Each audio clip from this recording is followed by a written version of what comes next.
Flexi cap में investment करना चाहते हैं और आप यह डिसाइड नहीं कर पा रहे हैं कि कौन से फ्लैक्सी कैप में इन्वेस्टमेंट करें, तो चलिए करते हैं एक क्विक कंपैरिजन बिटवीन जियो ब्लैक रॉक फ्लैक्सी कैप और पराग पारिक का फ्लैक्सी कैप।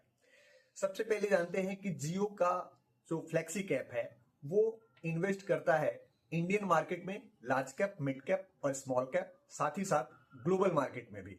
वही पराग पारिक का फ्लैक्सी कैप एक वेल एस्टेब्लिश्ड फंड है जो जाना जाता है अपने लॉन्ग टर्म डिसिप्लिन के लिए और वैल्यू इन्वेस्टिंग स्टाइल के लिए। अगर हम बात करें ग्लोबल एक्सपोजर की, तो जियो ब्लैक रॉक का जो फंड है यह फ्लेक्सिबली इन्वेस्ट करता है यूएस के मार्केट में या ग्लोबल मार्केट में। वहीं पे अगर हम बात करें पराग पारिक फ्लेक्सी कैप की, तो इसका यूएस में एक स्ट्रॉन्ग पोर्टफोलियो है और इसके पोर्टफोलियो में मेटा और माइक्रोसॉफ्ट जैसे स्टॉक हैं जो इसकी वोलेटिलिटी को कट डाउन कर देते हैं।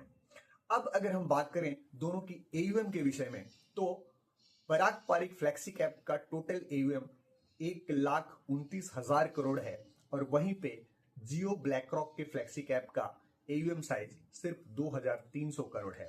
अगर हम परफॉर्मेंस की बात करें तो जियो ब्लैक रॉक सिर्फ 6 महीना पुराना फंड है, तो इसका एज सच कोई परफॉर्मेंस नहीं है। और अगर हम बात करें पराग पारिक फ्लैक्सी कैप का, तो यह 10 साल में एवरेज 18% से ज्यादा का रिटर्न दिया है और अगर हम बात करें 7 साल की, तो 7 साल में इसने एवरेज 20% का रिटर्न दिया है।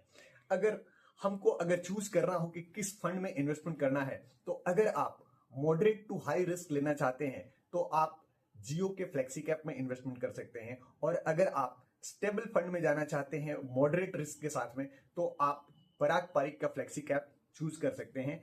दोनों ही फंड अच्छे हैं, लेकिन ये सब कुछ डिपेंड करता है कि आपका रिस्क एपिटाइट क्या है।